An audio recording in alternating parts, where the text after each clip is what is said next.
Can you hear the thunder? No? Oh, good. It's a good mic, taking out all the background noises.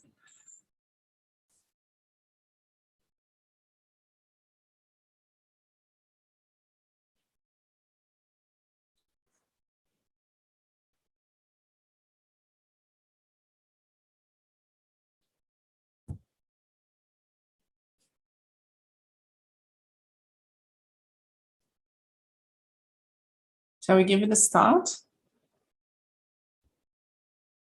Oh, wait another minute.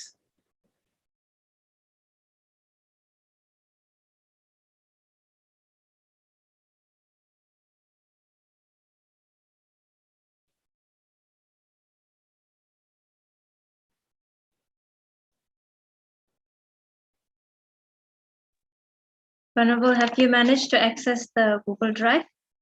Yes, I put the 2 documents in there. All right. Yeah.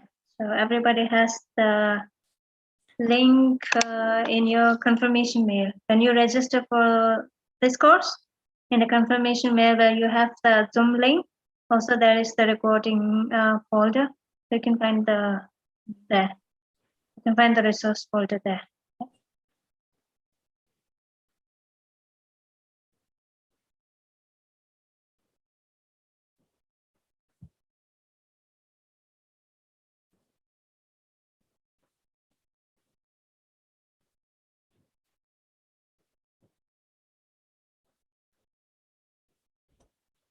Shall we start? Emma? Sure, Venerable, as you like.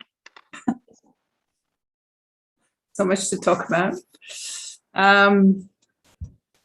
Welcome, everyone. We're going very fast towards, I won't say yet the end of the course, but we are more than halfway. And yesterday we talked about the delusions in general and the antidotes that we can apply whenever the mind is disturbed, whether that is by anger, attachment, pride, it doesn't really matter. We can apply it to all the delusions.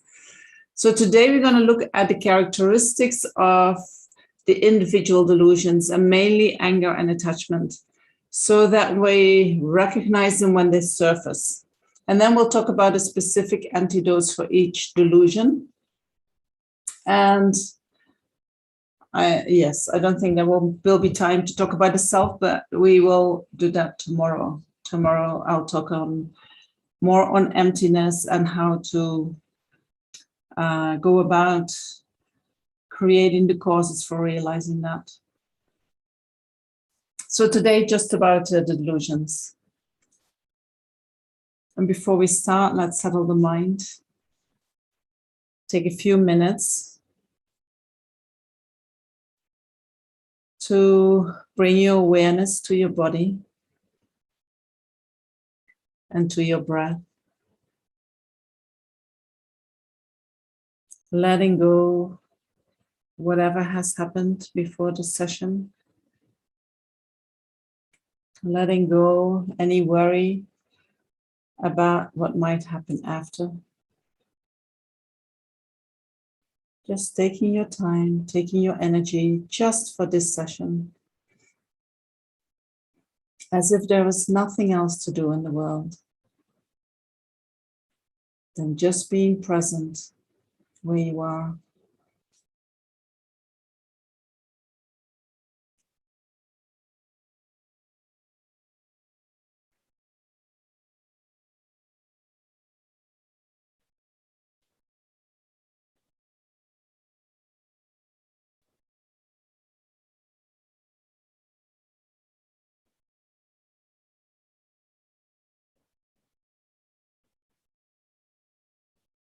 Let the mind fully come to rest.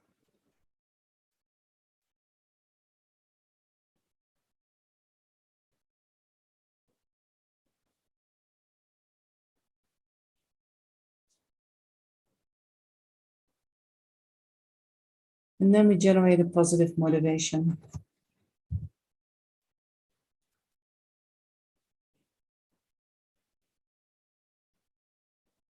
And you can do that in your own way, or you can think like this.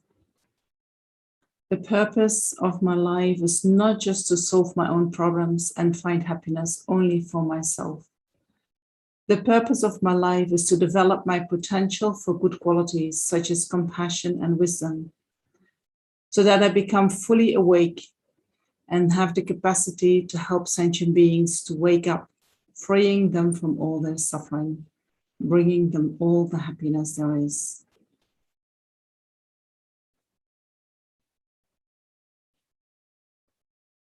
And so let these words merge with your mind.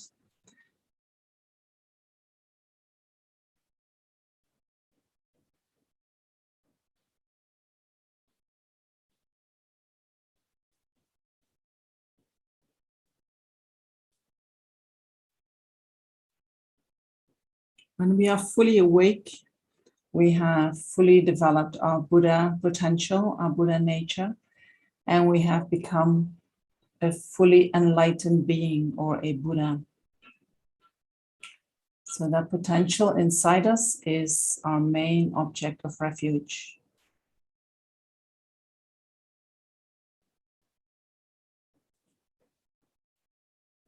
Now we'll read the refuge prayer. I go for refuge until enlightenment to the Buddha, the Dharma, and the Sangha. By listening to the teachings and practicing the perfections, may I achieve the state of a Buddha for the sake of all sentient beings.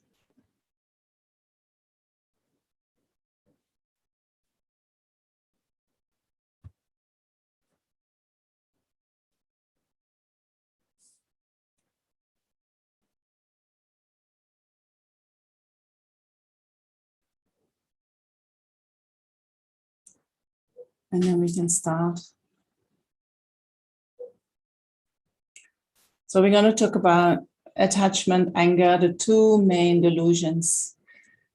Independence on these two main delusions, all the other delusions arise. But attachment says, I like it, and I want to come closer to that. And aversion or anger says, I don't like it, and wants to be separated from that. Basically, these are the two options that we have in terms of reacting to something. And in dependence on that, all the other delusions arise in the mind. So these illusions arise from our self-grasping mind, the mind that holds on to the self in a way that the self doesn't exist, a mind that holds on to a self that we hold to be inherently existent, while in actuality the self doesn't exist. The delusions, they serve the self, they benefit the self. So when the self feels that the self likes something and wants to come closer, attachment is there to bring the self closer to the object. And when there is something that the self doesn't like, then aversion is there to do the opposite. Our delusions, they are not something that we are in control of, right? They arise before we know it. Oh, the light is coming back. Oh, that's a lot of light. Can I just turn a little bit off? It's so bright. Sorry. So delusions, they arise before we know it. They arise before we can even think. And I don't know if you have an experience, but sometimes when you are in real danger, you want to cross the street and then suddenly you jump back and then you realize that a car is coming. But it is like, oh, I didn't know the car was coming, but somehow my body knew that the car was coming and my body was already reacting. So this is great that the illusions arise so quickly because they save our life. But we use the delusions much more often than we actually need in order to survive, right? We use the delusions constantly, which is we are constantly in a kind of survival mode. It is subtle. It is not as strong as jumping back when a car comes. But somehow it is constantly, they are constantly in our mind. And we follow them wherever they go. We are not in control over the delusions control us. right? We walk after them like little slaves. True? How did you discover that? We believe we are free people, right? I have the freedom to choose. But if we really check what we're choosing, it's what our delusions want.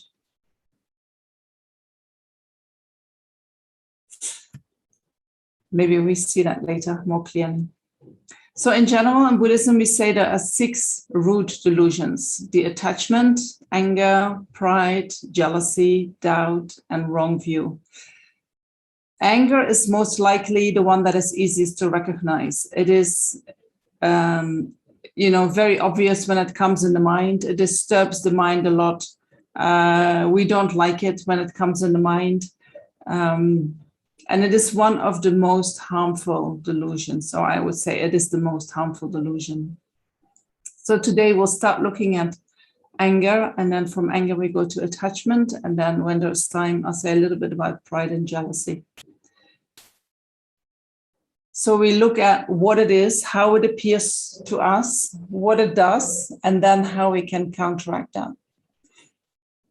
If we believe that anger is a good thing, there is no way we can abandon it. There is no way that we can generate a mind that wishes to have less anger in the mind, right? So we first need to see that it is not helping us, not even a little bit. So what is anger? Anger is the mind that exaggerates the negative qualities of an object and then wants to harm that. And that object can also be a person. In Buddhism, objects are things and people, So if I could say objects, that also includes people. So we exaggerate the negative qualities. And I already have given a few examples during this course that when somebody harms us, then we don't just look at the action and see that as a bad action. We start seeing that whole person as bad, and maybe even more than just that person, maybe also their family and their kids and their car and their house and everything. So when does it arise? Anger arises in dependence on unpleasant feelings, especially when they are very painful. Pain, hurt, also fear can trigger anger to arise when the feelings are unpleasant and very strong. Anger can also arise when attachment doesn't get what it wants.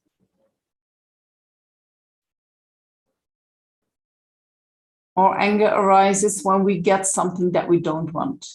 So the unpleasant feelings is part of that. Or in general, we can say when we experience suffering. Right? So, for instance, even when practicing Dharma can cause suffering to arise in the mind because it is so tough, then anger can come quite easily. So anger says, I don't want this. Please stop. Anger says no. So anger appears as a protector, as a kind of savior. And when anger is in the mind, when somebody has hurt us, has caused pain to arise in our mind, what anger is very good at is seeing very clearly the weak spot of the other person and then lash out. True? Anger comes with a kind of clarity. You can see so sharp, and it almost comes with a single point of concentration. You can hold your mind suddenly very long on that object. Right? We can wonder if that is a quality or not. And anger believes that it is right and the other person is wrong. And anger likes to get its right. Right? Maybe there was also some pride involved there. But I'm right, and I'm going to let you know I'm right. And I'll continue until you surrender to being wrong. Right? That is one aspect of anger. Then also anger is sometimes, when you go to the psychologist, they say, oh, anger is actually a great thing because it shows that it is time for change, that you are doing things that are not good for you. So then it feels like anger makes things happen. So these are the ways anger appears to us. And when anger arises in the mind, there is always a kind of need for separation. Separation for the situation where you are in. And we can separate by running away. We can separate by fighting the other person, that the person doesn't come so close.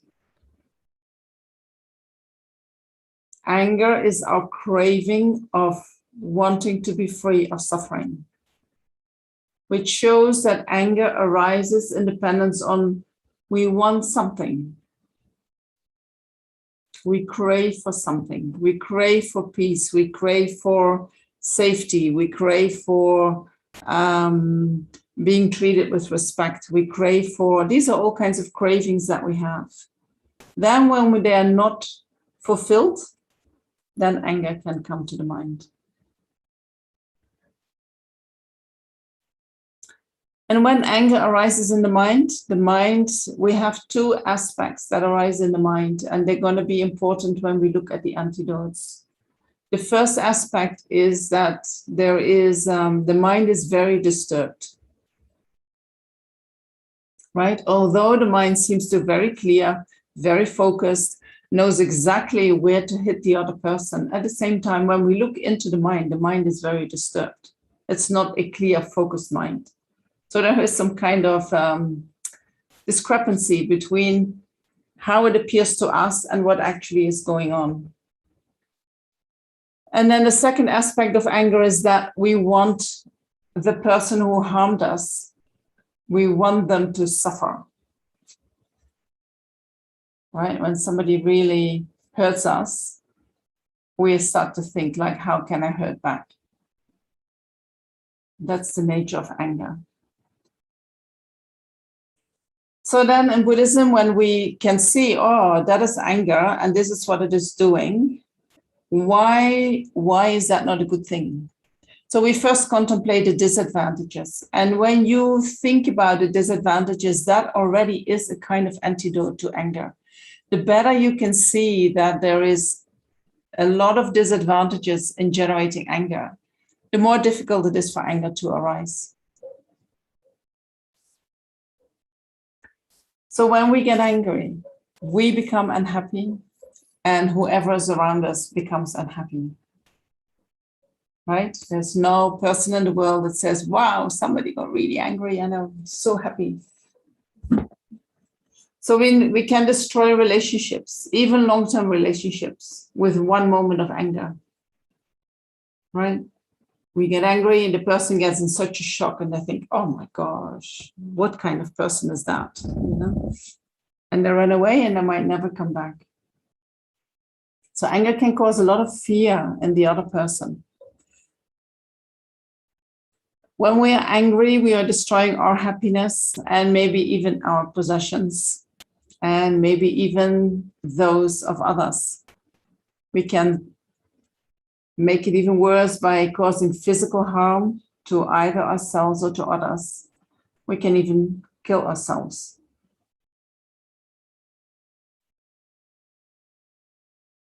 We can harm others with our body. We can harm others with our speech. And sometimes the speech is even worse than harming physically, right? If somebody says something really nasty, that can stay in our mind for days, for weeks, sometimes even longer, because it's so painful. And so when we react with anger, then we also can easily create a habit of reacting with anger. And then the mind becomes more vicious, the mind becomes more cruel, because somehow we start to develop a need to release that energy of anger. And so then we want to have an outlet, and that comes about with very negative actions.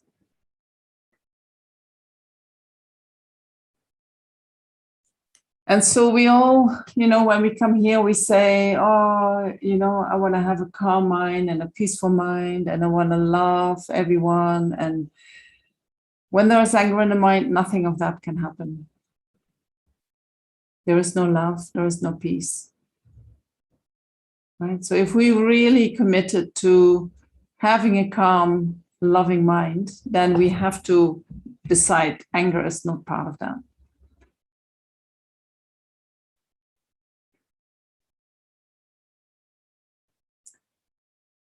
So practicing patience. How do we do that? Patience means the mind that is undisturbed by harm or by suffering, which is the opposite of the mind of anger, right? That was the mind that is disturbed by harm. So the mind of patience is totally the opposite. And once we have the mind of patience, then anger simply cannot arise. But how do we do that? Patience is not something that we practice in the moment itself. Sometimes you hear a mother say to the child, be patient, be patient. And what she means is you have to wait. You have to wait for your turn. You have to wait for your ice cream. You have to wait. And the child finds it always very difficult to wait. And so then the mind becomes disturbed and is impatient. But patience is more than waiting. Sometimes waiting is not the right thing to do. Sometimes action is much better. So I'm not asking you to practice waiting. I'm talking about patience in the sense that it is the mind that is undisturbed by harm. Right? If somebody is speaking forcefully to us or unkind to us, the mind gets disturbed. And if you do not know what to do with that, the mind can be disturbed for days. Right? You do not know how to calm the mind. So what do we do with patience? We don't practice that in the moment itself. We practice that after things have happened or before the next thing happened. That might be the same moment. We do it when we sit down and we're going to reflect. And in Shantideva's Bodhisattva Charya, chapter 6, there is a lot about, there are many reasonings that we can apply in order to counteract the mind of anger. And His Holiness has written a book on it, which is called Healing Anger, which is a commentary on chapter 6 from Shantideva. We try to find all kinds of reasons why it is unreasonable for us to be angry with that person. For instance, you can think, that other person is totally overcome by their own delusions. That is not the person itself. The delusion is not the person itself, right? We do that with ourselves. I'm not my delusion itself, but the other person is also not their delusion itself. So you try to stay connected with the person and not focus on their delusion as being who they are, because that's what we start to believe, right? I've seen your real face now. Now I know who you are. A person becomes one time angry and we can start thinking like that. But it was just one moment of anger, and that doesn't eliminate all the goodness that that person has done to us, maybe for years, right? So we try to focus on that and say, this person is totally overcome. And then we try to think about, one way of thinking is, by the suffering that I'm experiencing, I'm actually purifying my negative karma. And that person has been so kind to me to help me do that by becoming so angry. And that person, by becoming so angry, has actually created the causes for himself to suffer in the future. And even in the moment itself, he or she is suffering. And due to that moment of anger, they lashed out so viciously, they might go to hell because of that.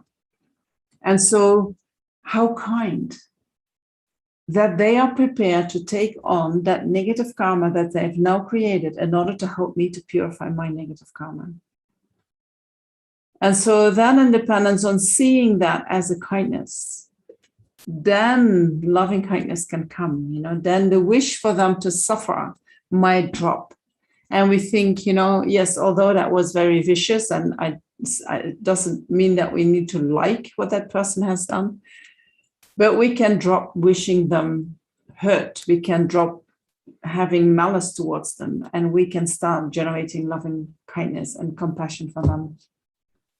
So in that chapter, you can find many more reasonings. And so when you reflect on that, then at a certain point, your mind gets more space from being angry. When the mind is angry, we are so tight, right? The mind is so small.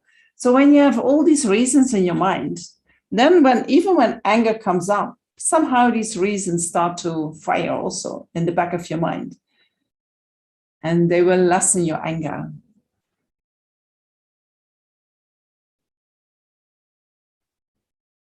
Another way what you can think is, we often think when somebody is angry with us, it is because of us. It's because of me. And the more we believe it is about me, the more we absorb that energy of anger, the more it disturbs our mind. But if we can see that we are just a small condition, or we're just in the wrong place at the wrong time, what mainly makes somebody angry is all happening in their own mind. They somehow feel hurt. They are suffering, right? Anger arises independence on suffering. They are, their mind is very disturbed. They feel very hurt inside. That is all their thing. It has nothing to do with us. Then when they offload it, when we can see, oh, you are suffering, what has happened to you? Tell me about your negative experience. If we have that kind of space in the mind, that person might actually calm down, and our mind wouldn't get disturbed if we can do that. But that takes training, right? It's not so easy when somebody is angry right in front of you to not absorb any of that and not take anything personally. For me, very difficult. But I know with training, it improves, you take on less and less and less. And so the second antidote that we apply to anger is loving kindness. Anger is the mind that wishes harm to the other person, right? So loving kindness is the opposite. Loving kindness wishes happiness to the other person. So if you're really, really angry, you do not want to practice any loving kindness. So you have to wait till you calm a little bit down, or you practice loving kindness meditation, on a regular basis. And when you practice a lot of loving kindness, we get a lot of space in our heart. And that makes that we react less quickly with our delusions. And anger, can just not so good arise in the mind. The conditions are just not there for that. So that's anger. Is that all right? Can you do something with that? Okay, then we go to attachment. Attachment is underneath the anger. Attachment fuels the anger. And if we look into the 8 worldly concerns, we had 4 related to attachment and 4 related to anger, right? There are 4 things that we like and 4 things that we don't like. The better we can accept the things that we don't like, the less attachment we have for the things that we like.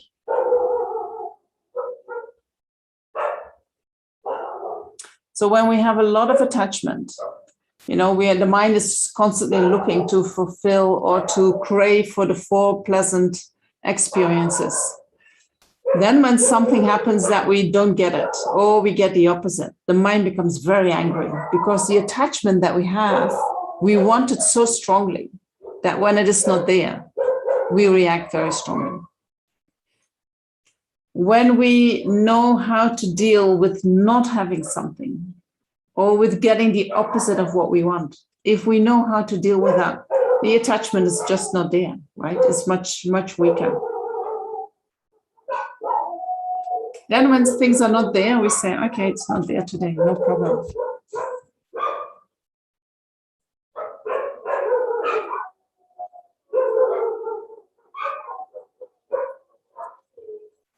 So that attachment, the definition of attachment is the mind that exaggerates the positive qualities of an object and then wants to have it. So that is opposite from anger. When does it arise? It arises when pleasant feelings arise in the mind. Pleasant feelings related to the five sense objects, but also pleasant feelings related to relationships, feeling safe, feeling cared for. This can all, can feel so nice that we are very attached to that.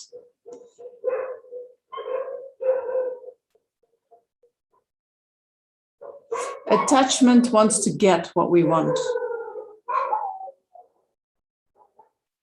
Right? Attachment is that what helps us to get us what we need, what we feel that we need. But attachment at the same, so attachment is like, I need this, I need that, I need that. But then at the same time, attachment says, I need more.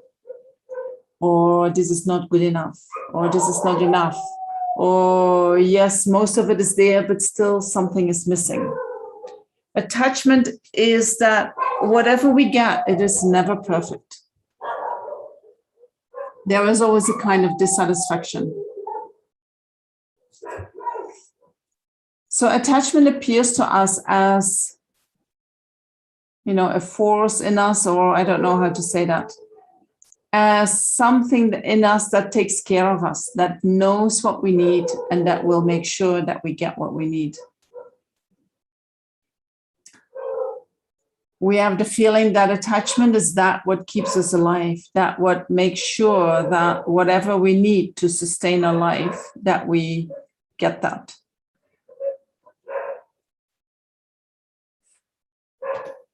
Anger is a very harmful emotion. Attachment is a very difficult to remove emotion.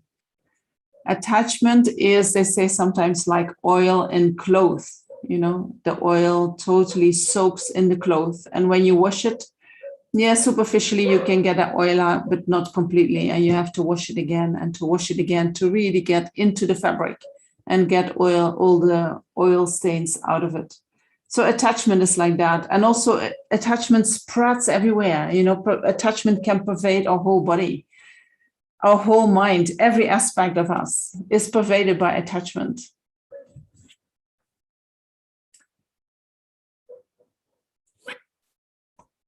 So attachment uses the forces of craving and grasping in order to be closer to the object where we want to be. But when it arises in the mind, it gives us the illusion like, I'm going to get you what you want. But when attachment arises in the mind becomes unpeaceful. And so, I don't know if it's the Buddha or if it's Lama Zopa Rinpoche. He says very strongly, I think it's maybe both, that desirous attachment is the source of all the problems. Attachment is the reason why we are here. Attachment is the reason why we take rebirth, under the influence of the delusions. We do not take voluntarily rebirth. We are controlled by the delusions. And at what makes the seed for a next rebirth ripen is craving and grasping.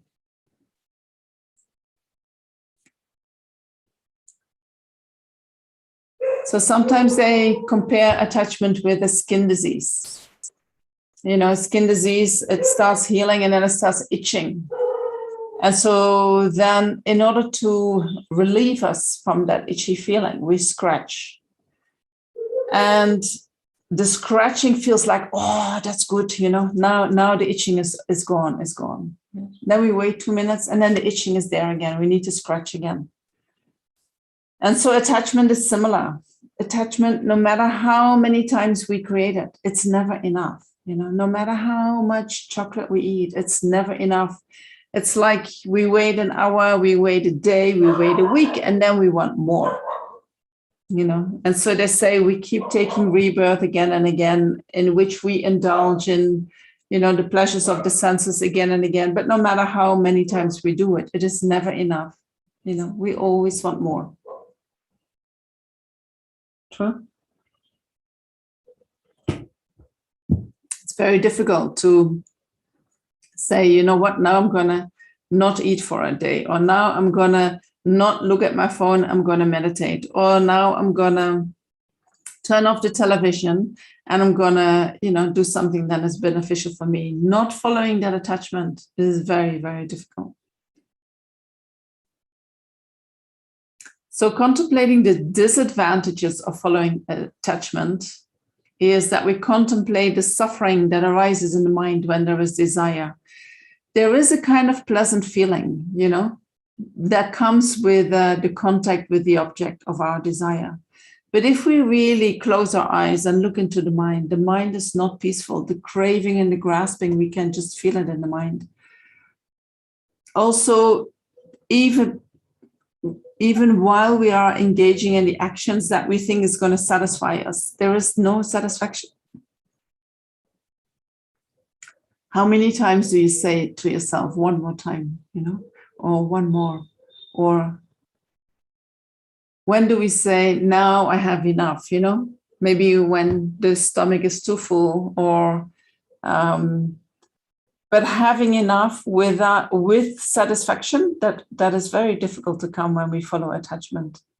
And so when we follow attachment is coming from the self-grasping mind. We're actually constantly creating causes for suffering. Because any action that arises from attachment is not a virtuous action. So then the result of that will be suffering. And when we have a lot of attachment, we become kind of needy and clinging, and other people don't like it. And we probably also don't like it. Right? Oh, don't go, don't leave me alone, stay with me. We become a bit possessive because of our attachment. And so attachment tells us, I will get you what you want. But then in actuality, we never can find that satisfaction. And there was a question, why is that attachment doesn't bring satisfaction? So attachment is based on the self-grasping mind. And the self-grasping mind exaggerates the qualities of the object. It makes it more real than it is in actuality. And therefore, attachment also exaggerates the qualities, especially the positive qualities of the object. So under the influence of attachment, a thing or a person appears to us as really beautiful, really wonderful, really delicious. And so that making it so real, that appearance of that, it becomes real, is actually a projection of our mind under the influence of the self-grasping mind. So there is an object, I'll take chocolate, there is chocolate. And then my mind sees the chocolate and has, on the basis of previous experiences which were good, thinks, wow, that is really good. What I do with my mind, I generate a conception of inherent existence. And then I impute that onto the chocolate, and it becomes an inherently good chocolate. Really, really good. Inherent existence means permanence, right? There is a quality of permanence in there. So when we impute inherent existence onto objects, they somehow reflect back to us as if they're going to give us some kind of permanent happiness, some kind of stable happiness. That stable happiness is not present in the chocolate.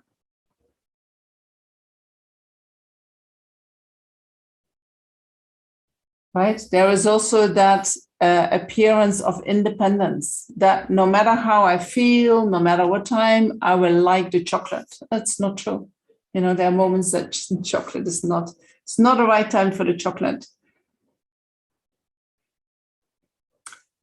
So because of our projection onto the chocolate, which reflect back to us, and we believe they're living in the chocolate, they're coming from the chocolate, we develop certain expectations about what chocolate can do for us.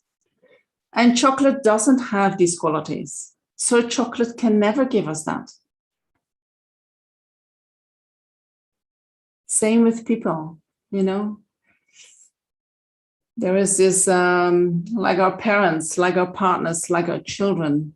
We expect people to behave in a certain way. But these expectations are based on qualities that we impute upon them. And they might not have them. They most likely don't have them. They're coming from our mind. They do not live in these people, you know. So then it looks like we always have to be happy with a little bit less than we actually wanted. But that is not because that person doesn't have qualities. It is that we have strong projections that are not realistic.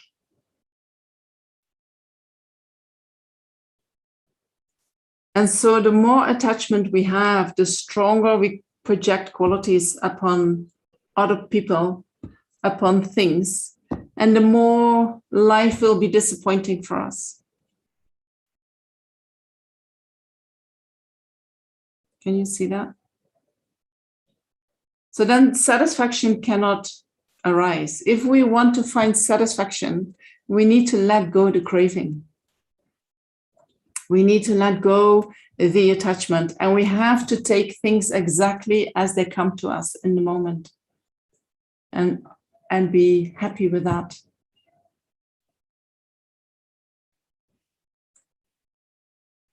When we keep following attachment and we, you know, when the attachment is strong, we have these strong expectations, they never get fulfilled. We start to feel empty inside. You know, no matter what I try, I'm never going to get what I want.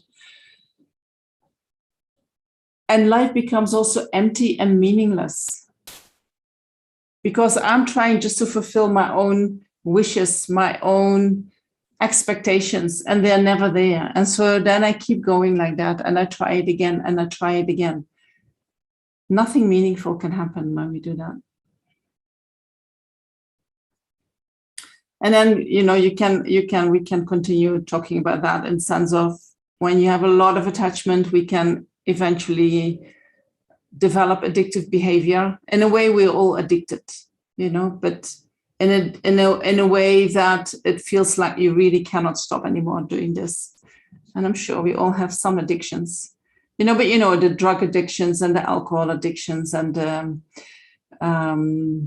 social media addictions, and you know, people have all kinds of addictions that they have to have certain things a certain amount of time, otherwise they get so upset and angry and violent, and so we don't want to go there. Also, when the mind is not satisfied, you know, when the desire is constantly there, think what happens to your physical body. Right? We get tense, blood pressure goes up, the heart is not happy. So I don't know, maybe we can create cancer because of that, right? Having a lot of disappointment in life can create that we really physically become sick. And the mood also goes up and down. Right, following when we get what we want, we are happy, but when we don't get what we want, we are really upset.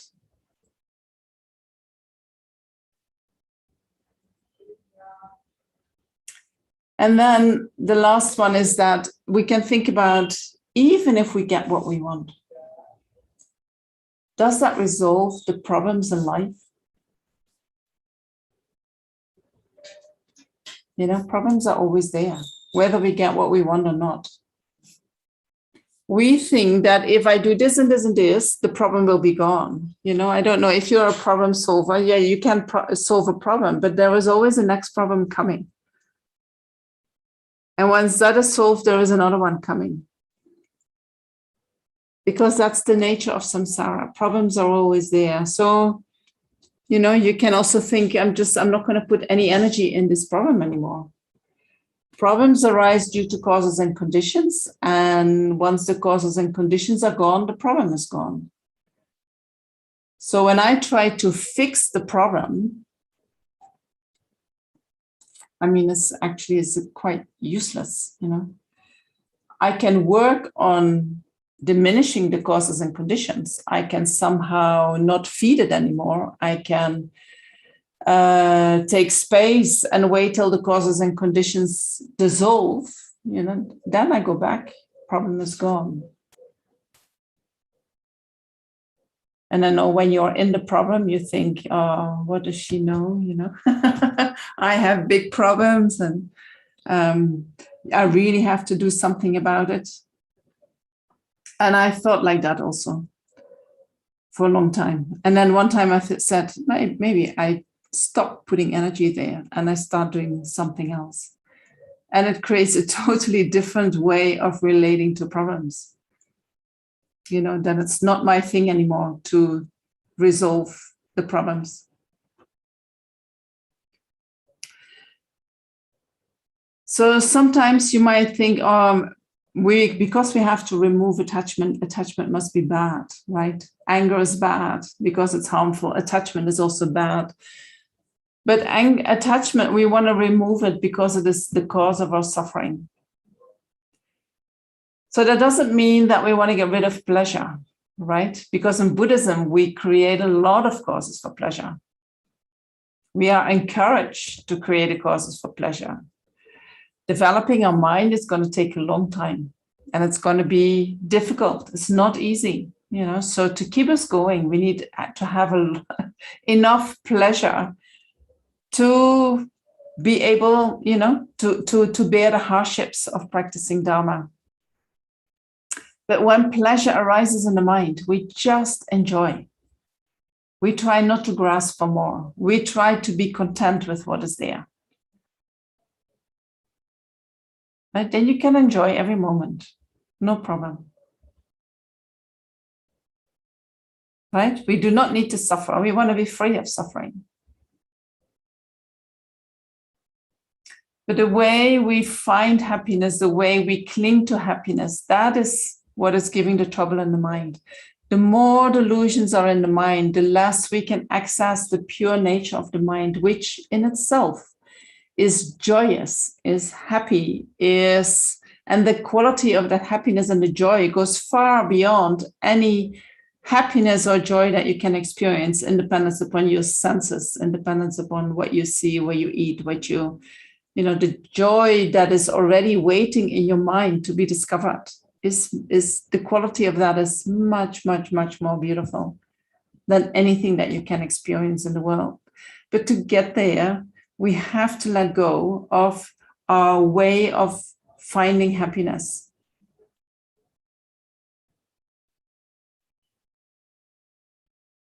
Or finding pleasure. We have to let go of the delusions. So the antidote to desire is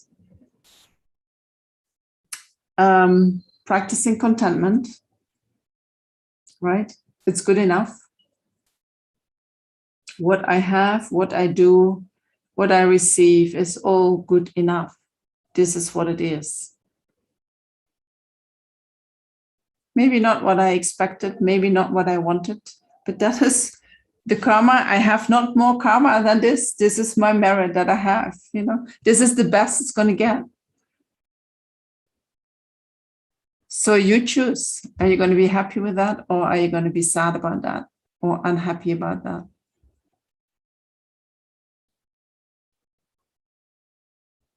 This moment now is not going to be any better than it is right now. So you're happy with that? Or are you going to think, right? There we can do a lot in developing our mind. Then the other antidote to desire or to attachment is that we contemplate impermanence and death. Right? When we talked about the 8 worldly concerns, that is in the mind of the self-grasping mind again and again. That mind is only thinking about the happiness in this life. So the moment we start to think about impermanence already makes that impermanence about every experience, impermanence about, everything that I have, impermanence about my own life. already makes that attachment and anger becomes less. When we start thinking about our own death and that this life is not going to last forever, at a certain point, they say once you realize really that you're going to die, you're not so concerned anymore about this life. Because a lot of what we are doing is out of fear for death.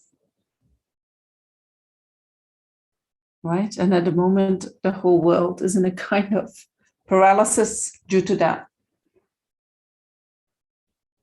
But if we could overcome that by saying, well, yeah, we're going to die anyway. We're all going to die. It's not going to last. So holding on to what kind of purpose do I serve? And so they say the moment that you realize your impermanence and death, then the clinging to this life is just loosens up. The clinging to the 8 worldly concerns totally loosens up.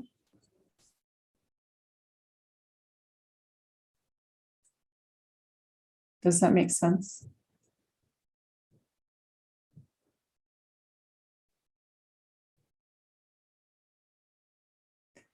We have so much to lose when we don't realize that we're going to die one day. We have the feeling that I have so much to lose. I have to hold on to everything, my house, my possessions, But if I contemplate every day, one day this is all going to be gone, including my body, including me, everything will be gone. So if somebody comes and wants something, why don't let it go? Why would I hold on to everything? We can't take it with us.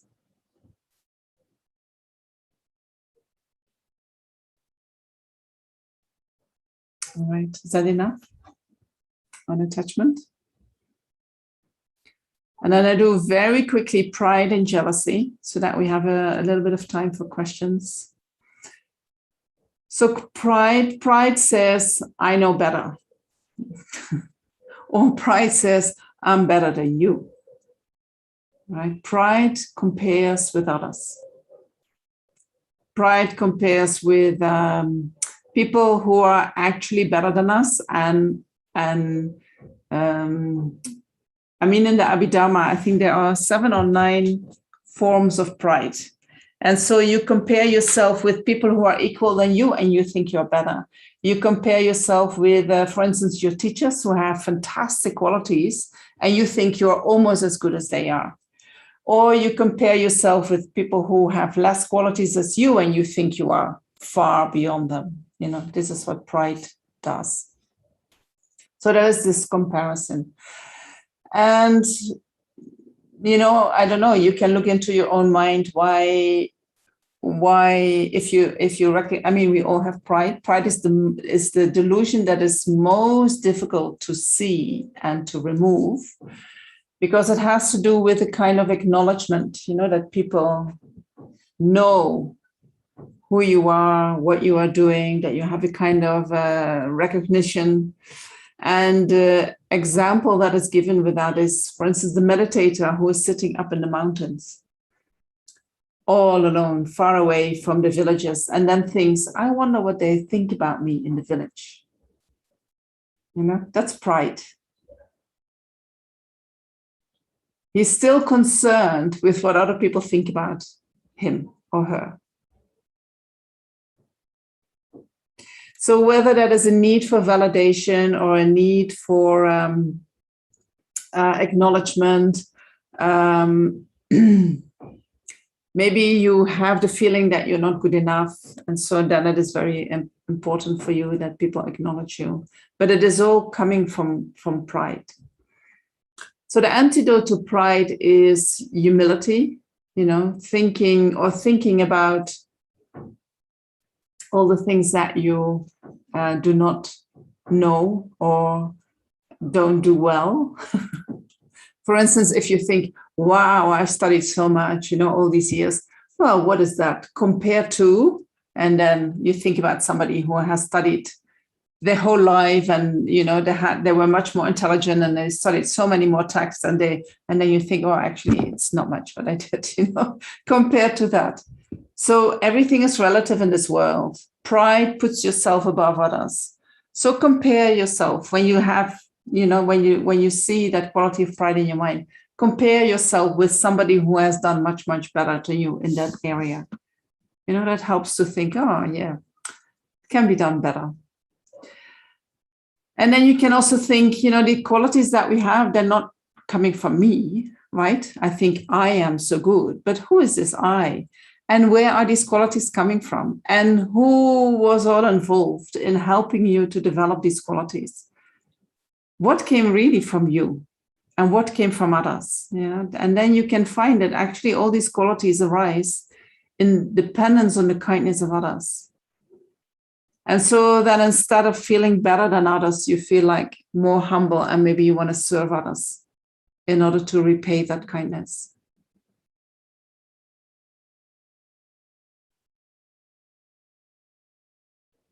Right? And then we have jealousy. Jealousy is wanting to have something that belongs to others, right? Or not just having, but also not being able to rejoice. We somehow don't like to see others happy, as if the happiness of others causes us suffering, as if the happiness of others makes us angry, as if the good fortune of others is somehow, we deserve that, not they. Right? Jealousy tries to have ownership about something that has nothing to do with us. It is from somebody else. Jealousy is I find a very difficult emotion. It is very deep rooted, I think, in our basic chakra, in the root chakra, and it has to do with competition. It has to do with not rejoicing, not wanting others to have what they want, not wanting others to have what makes them happy. And so it is a very destructive emotion. And I think especially for ourselves, because when it arises in the mind, we start feeling awful. And the mind starts to think in really negative ways, and it doesn't achieve anything, nothing. Even if we would get what that other person has, it's not going to make us really happy. So what do we do with jealousy? We learn to rejoice. When someone has good fortune, we contemplate, where is this coming from? If I feel some kind of jealousy, then I think, well, the karma brought them something, right? Due to karma, something landed in their lap, something came to them. So they must have the merit to receive that. And causes and conditions came together today for them to have that experience. They must have worked really hard in order to create that merit. And then I think about what they might have done in order to create that merit, and then I get a kind of respect and that I think, wow, that's actually amazing. Then rejoicing can come easier. I think that is actually wonderful that they did all that, So I'm happy now that they have their good fortune coming back to them. I'm really happy for them. Then when we can think that, we feel happy as well. Right? That's the only difference, not whether we have something or not. It's just instead of feeling miserable, we feel happy. When somebody has good fortune, they somehow deserve it, in the sense that they created the merit for it. Nothing comes out of the blue. Nothing arises without having created the causes and conditions for it. When we can rejoice, they say rejoicing is the best way and the fastest way to create huge amount of merit. When we rejoice in the good fortune and in the virtuous activity of people of equal capacity, I think we generate the same amount of merit. Is that true? Does anyone know? When we rejoice in somebody who has more capacity than us, for instance, in all the activities that Lama Zopa is doing, we get half of the merit. And when we rejoice in someone of low capacity who is doing a virtuous action, we get double the merit of that person, you know. So there are examples where people just sit watching other people creating merit, and they just rejoice and they rejoice and they rejoice. And that's, according to Lama Tsongkhapa, it's the fastest way to enlightenment, you know, or not to enlightenment, sorry. The fastest way to create merit. Huge amount of merit. Merit is like, merit is that what eliminates obstacles to enlightenment. Merit is that what creates good conditions to arise for whatever we set out for. So the more merit we have, the better everything flows in our life. You know, things just happen. Wow, how did that happen? Well, it's your merit.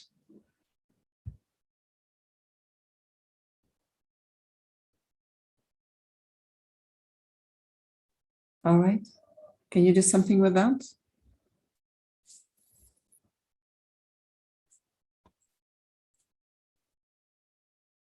Are there any questions?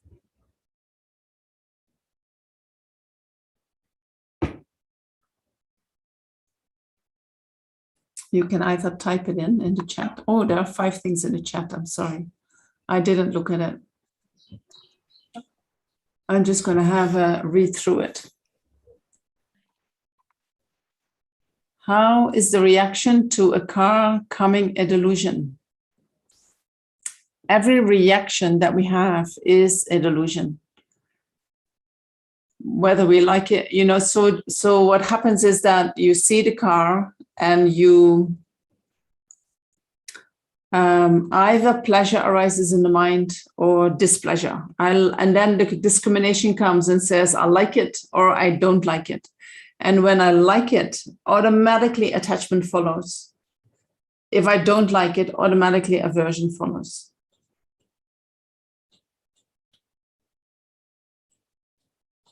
So it's that simple. I don't know if that answers your question, Sina. Otherwise, you have to clarify your question. And then there was a question that says, the ability to accept disappointment is a sign of our maturity. Yes, the ability to let go of what we want. The ability of dealing with unpleasant experiences shows our maturity.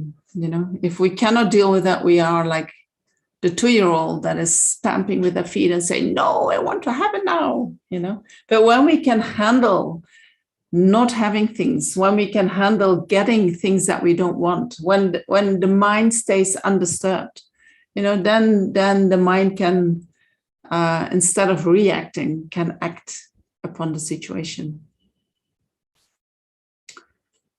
That's true. So then Yogi says, is being worried about children because of attachment? Don't we have the responsibility to help them to find the right path in life?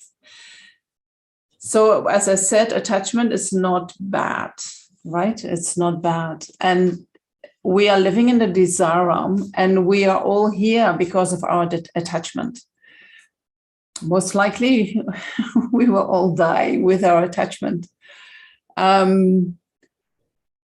So when we have children, you know, attachment is there from the beginning. We need attachment in order to protect the child. The child needs attachment in order to find a mother. That is called a healthy attachment in the sense of we need it to survive as a species, but at the same time, it is a delusion, you know.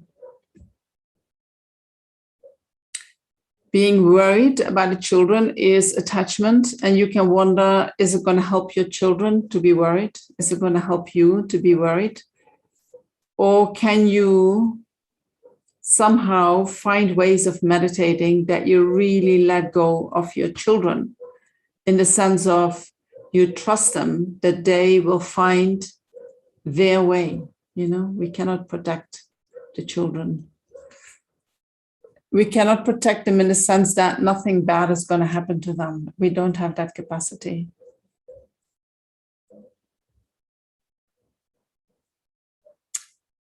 I'm going to go to, I'll leave these questions. Maybe quickly, could you say quickly about doubt and why is that a bad delusion? A delusion, don't think of bad, think of a delusion is what disturbs the mind. When we speak about doubt as being a delusion, then that doubt is never coming to a conclusion.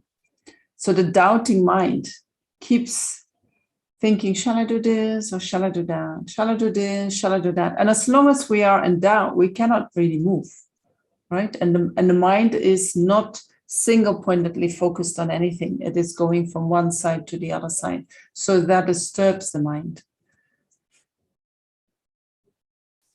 One more. A teacher once said that Westerners have a very low self-esteem, so humility is almost impossible to do in a healthy way. Agree?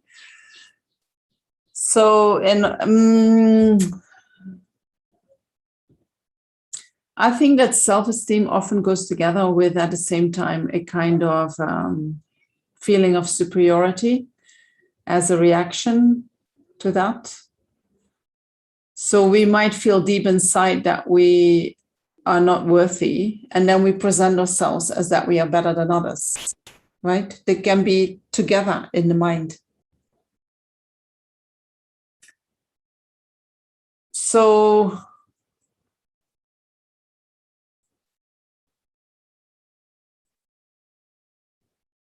I think humility is still very good. Humility means I'm learning from others.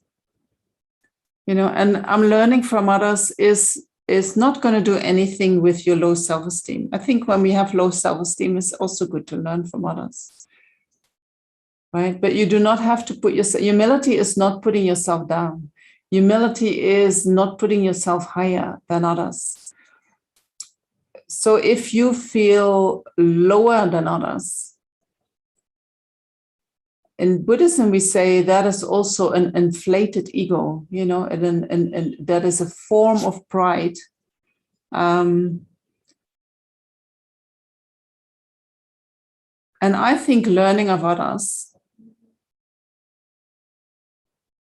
when we have low self-esteem, we totally disconnect, right? We hide and we withdraw, and we are too scared to show ourselves, and people might reject us, and we're not good enough, and all these things are coming with that. So thinking, what can I learn from others is actually a way that you connect to others. Might be actually a way to dissolve or resolve that issue that you have in your mind with self-esteem. Right? But don't put yourself more down. I'm not saying that. I'm not saying that anywhere. We do not put ourselves down. Right? We have Buddha potential. We're not going to put ourselves down. We have this fantastic opportunity. We're not going to put ourselves down. You know, is that all right? I'm just looking at you. Yes. Okay. All right. Let's do a question. You both already did one, right? Neil already did one. Alice did already one. Marga? Marga, can you unmute yourself, please? Hi, Jamyang. Nice Hi. to meet you again. Thank you for the teaching. You're talking about the delusions, but I always thought that ignorance is the root delusion. Or isn't that a delusion in itself? Yes. Okay. It is true. So ignorance it depends a little bit on which school we're talking, right? On which system in Buddhism we're talking. So when we're going to talk about the most profound or the most subtle view, then the grasping at the self is an affliction. And that is the root of samsara. And that is the root where everything else coming from. Saying that desire is, how did I say that? I didn't say, so then from that not knowing, from that root affliction, the craving and grasping comes. The desire is there, right? So you're right that the ignorance is the root affliction. But then straight after that, there is the desire, right? And the desire is moving us, the ignorance is a wrong perception. And we can do a lot of actions under the influence of that ignorance. But in general, ignorance is just a wrong perception. Desire is what moves us towards things, towards people. It attracts. There is this, if you have this huge attraction between two people, there is a lot of attachment. We don't say that is coming from our ignorance, but ignorance is on the basis of that desire. Yes. So how does ignorance relate to wrong views? So ignorance is one of, so when we talk about wrong views, then this grasping at the self is one of the wrong views. It's the view of the transitory collection. But then there are other wrong views, like, for instance, thinking that some non-virtuous actions are actually virtues, or you can have the wrong view that, now I have to think really deeply. For instance, the view of permanence and the view of nihilism, they are also wrong views, right? They're all related to the view of the transitory collection, but they're somehow categorized in a different way. So when we say wrong views, I think there are 5 or 6 wrong views that we can put under that.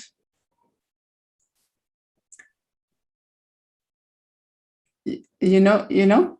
Mm-hmm. I mean, Buddhism, we divide everything again and again and again, isn't it? So wrong view as it is, as a delusion, is bigger than just the grasping at the self. Wrong view is also believing things that are opposite to how they in actuality exist. And then acting, then we act upon that. So then we will have the opposite effect of what we think we were going to create. Right? If I have a self-grasping mind, and I have attachment and aversion arising, and I do my things, yes, you know all the problems that are going to arise. But if I have the view, on top of that, I have the view of nihilism, and that I say, well, actually, Buddhism says, nothing exists at all. Then what I'm going to do, the actions that I'm going to do in dependence upon that belief is much bigger than just the self-grasping mind, right? It becomes more negative, more out of line with reality. Is that because of the motivation? It's because of the wrong view. It's because of your understanding is so opposite to reality. So I can study Buddhism and I can adopt all the concepts according to Buddhism, and I still have my self-grasping mind. I still have the view of the transitory collection. But I do have a view that is in accord with, for instance, cause and effect. And I do have a view that is quite in the middle. And so that will help me to navigate my life in a how to say, less harmful, less negative way than when I hold views that are totally opposed to reality. Can you see that? The self-grasping mind is really something that is gonna, it's gonna stay with us for a long time. The other ones we can remove long time before that. Yeah. Okay. So they're all part of the wrong view. All right? Yeah. Okay. Welcome. So we have 15 more minutes. What shall we do? Can you guys write your question in the chat? Neil and Alice, and I take them with me for tomorrow. And also there are a few more questions. I will have a look at that and see if I can take that.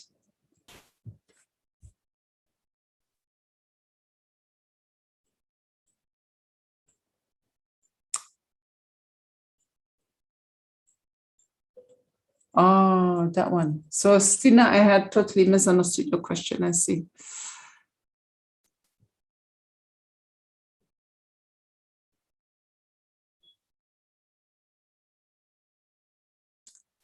Okay, so Stina, for you, why is the jumping back? If you know, I'm standing on the road and I fight myself jumping back, and then I see that a car was coming.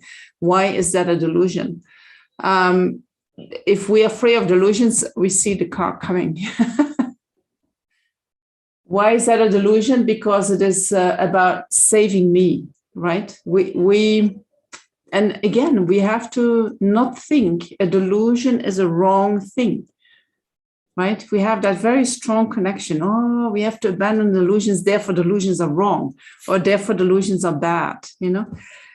We are living in a state with delusions. We cannot just even imagine what it would be without the delusions. We, at the moment, depend upon the delusions, right? If you say, oh, I can't follow my attachment anymore, I'm going to wait at home till somebody brings me shopping, nothing is going to happen, most likely, right?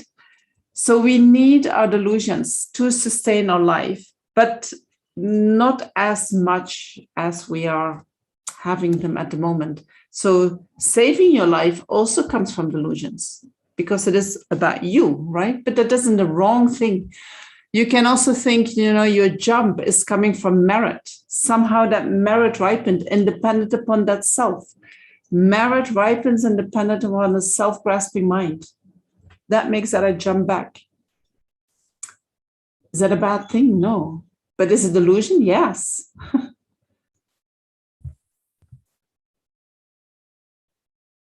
Okay, thank you so much for explaining.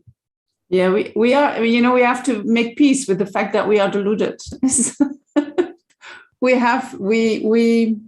are not perfect. We are not free. We are not, this is our state, but I think we shouldn't make it so negative. It is not, it is negative, but not so heavy and not so, it is not bad. It doesn't have any connotation of bad. It's just troubling ourselves. It is when, as long as we have them, we are not free. We are not perfectly happy. We cannot expect things to be in a certain way, you know, because we are not free. All right. And the rest I'm gonna read tonight, and I'll try to incorporate them tomorrow. And maybe if these are good questions, sorry, if I think it is very helpful for everyone to talk about the questions, then I might make some more time to talk about that. All right. Is that okay, Alice and Neil? Good. So tomorrow, I'm going to talk about the self-grasping mind, because as Marga said, that is actually the root affliction, that is the root of all the suffering, and then also about the nature of the self.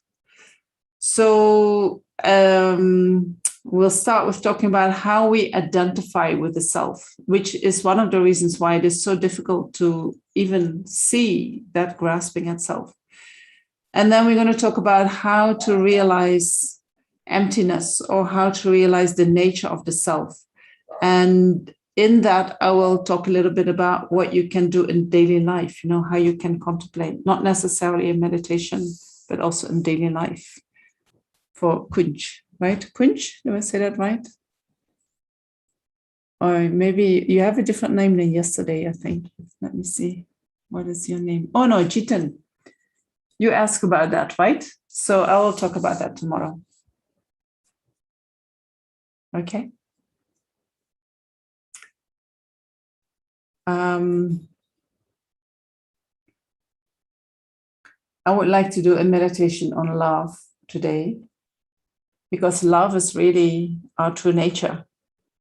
When we realize our true nature, there's just love in our mind. And by familiarizing with loving kindness, you know, we remember our true nature, right? It's not something that we need to learn artificially, but we do need to remember that that is who we are. And so, yes, let's do that. So find a seat where you feel comfortable.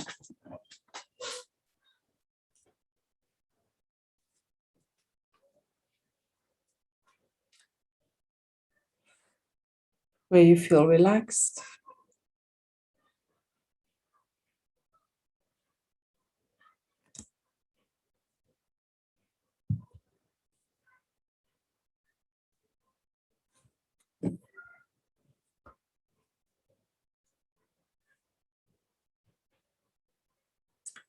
Take a few deep breaths if you need to let go whatever you heard.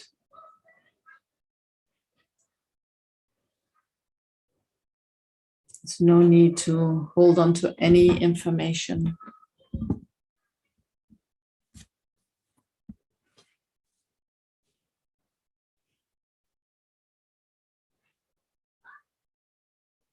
That information is somewhere in your system, and when you need it, it will surface, it will be there.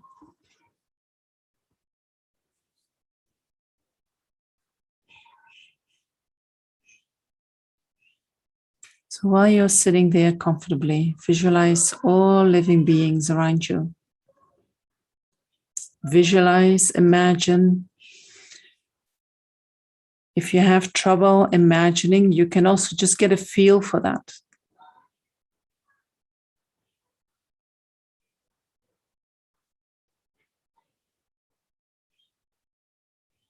And then see yourself as you are now, with all your faults and shortcomings.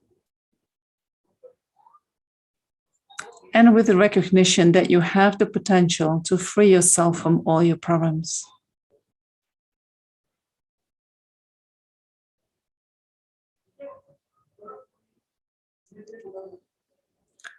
See your needs, your hurt, your love, your tolerance, and your compassion.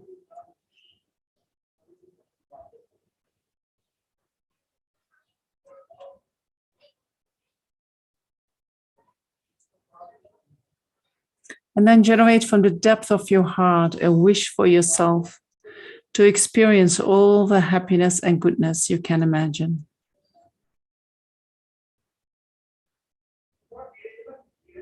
Send from your heart white light, which fills your whole body, giving you everything you need.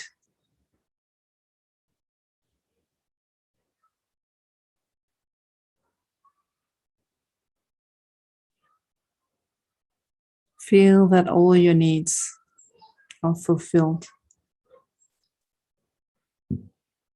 You experience happiness, bliss, and a smile appears on your face.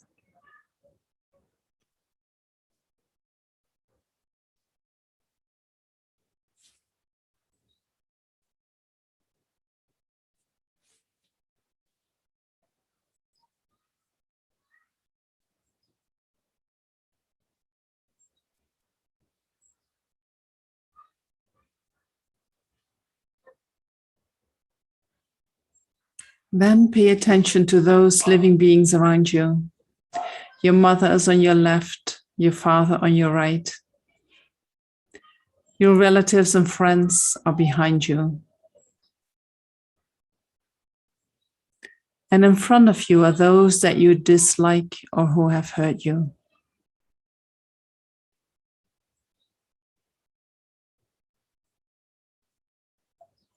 And all other sentient beings are there too, in human form, right to the horizon.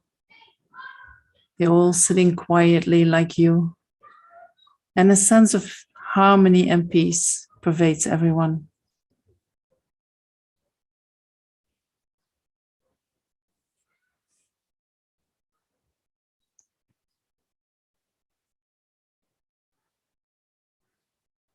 And then think how nice it would be if you were able to love all these beings.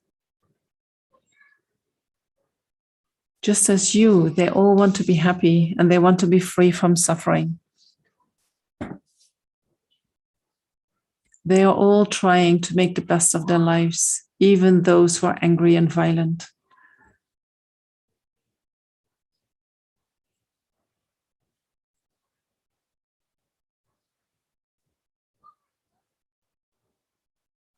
The love that you have just generated for yourself and which has filled your whole body with light and love. It keeps coming from your heart, overflowing your body, flowing out to others. And start with your family and close friends sitting near to you, those that you love, those that you feel comfortable with. And a warm, luminous energy radiates from your body, touching them and filling their whole bodies and minds. And think sincerely when you look at each of them. May you be happy. May you be well. May all your thoughts be positive and all experiences good. And you visualize that you give them all they need until they are completely fulfilled. Their mind becomes peaceful, clear, and full of pure happiness. And a blissful smile appears on their face.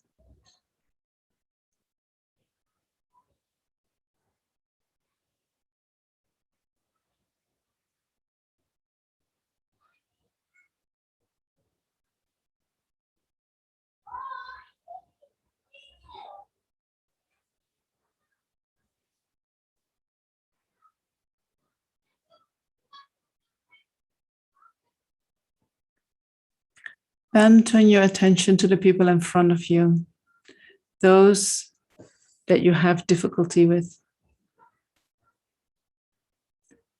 Contemplate that they are in the need for happiness.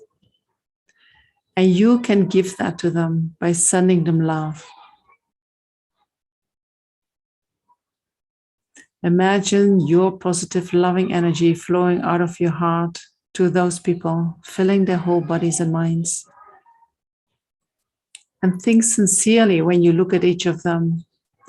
May you be happy, may you be well, may all your thoughts be positive and all experiences good. And you give them everything they need until they are completely fulfilled.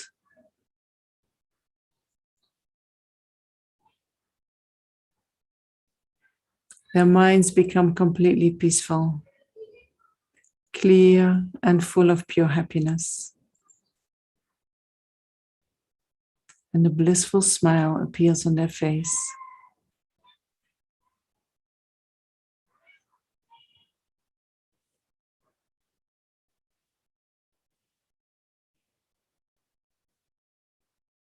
And don't force yourself. If you feel like I can't do that with this person, that's fine. But maybe you can do it with some of the people that you don't like so much.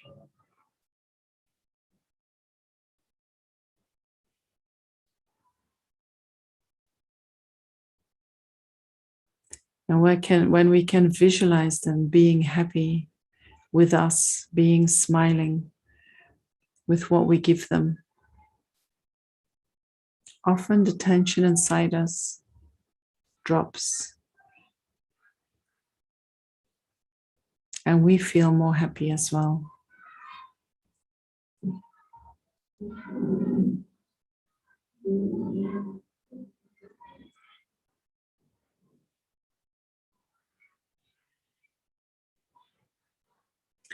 Then continue to send your positive, loving energy out to all other people, imagining that your love flows into every direction, reaching all beings.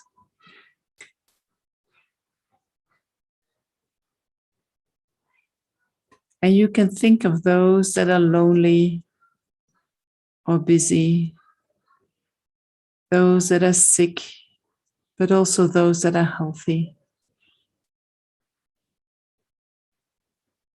We send love to those who are hungry and those that are well fed.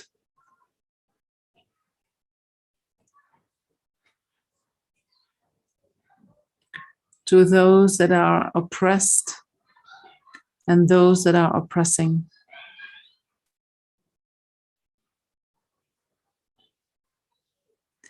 And with each one you say or you think, may you be happy, may you be well, may all your thoughts be positive and all experiences good.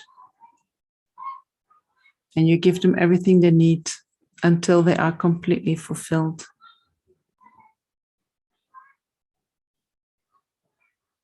Their minds become peaceful, clear, and full of happiness. And a blissful smile appears on their face.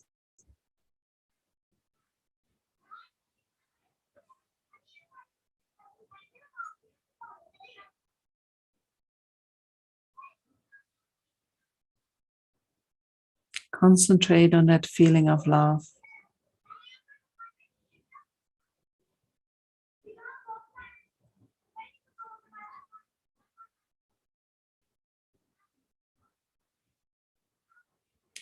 And then contemplate your own potential to love everyone.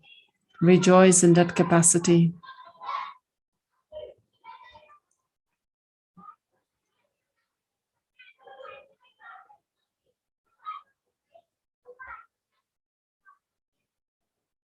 One teacher once said, love is a valid emotion because we can generate it in our mind for all sentient beings for as long as we want.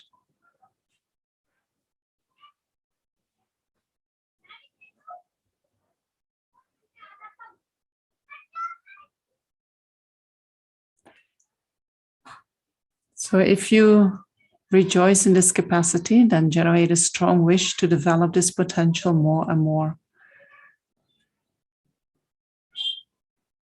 Opening our mind for the big universal love, which leads to happiness of ourselves and others.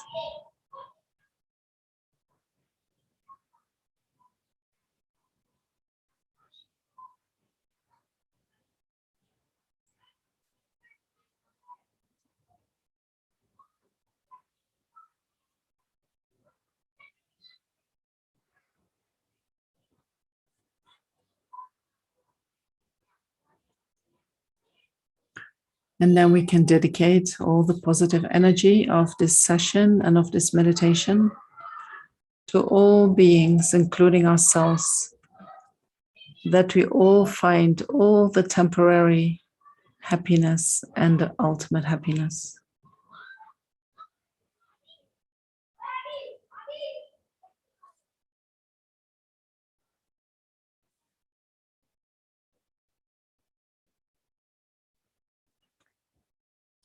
Thank you so much for being here. And I'm looking forward to seeing you tomorrow. Thank you so much, Venerable. And thank you all, and see you all tomorrow. Huh? Thank you, Venerable. Thank you so much. And thank you everyone for joining us, and see you all tomorrow at 4. See you tomorrow.